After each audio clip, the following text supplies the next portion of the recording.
Raj, my sixth question for you is, how would you approach photographing a reluctant family member?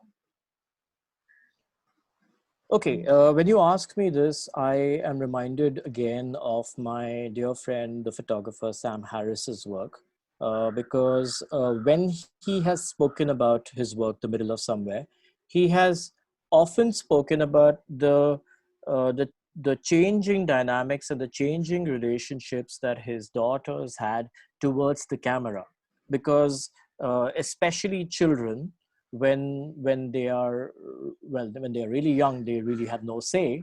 When they are slightly older, they enjoy the camera, they love the camera, they respond to the camera in different ways. And as they tend to get older, especially probably as they become teenagers, some of them do not like being photographed as much. And so that is something that uh, we all have to navigate.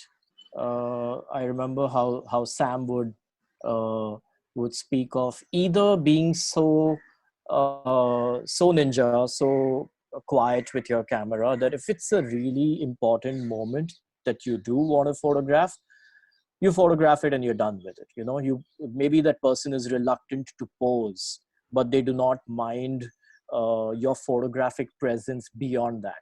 And so you respect that decision of theirs, but at the same time you make other kinds of pictures, maybe where they are a presence and they're not spending all their time in posing for you at a spot where the light is right and things like that.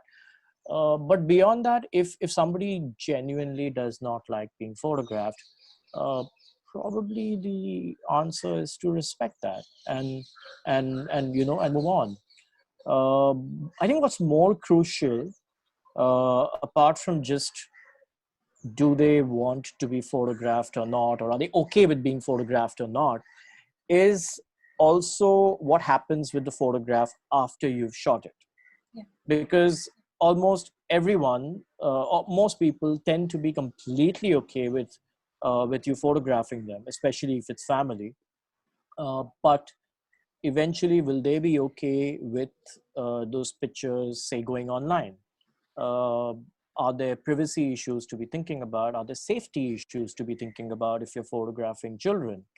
Uh, Beyond that, is it just a matter of respect? Maybe somebody doesn't want a certain photograph to be public, or maybe they're okay with it. So again, that's a conversation that's important to have. That's a conversation that's important if you're publishing the pictures, either as a book, as a story in a photography festival, or even if as a basic Facebook post.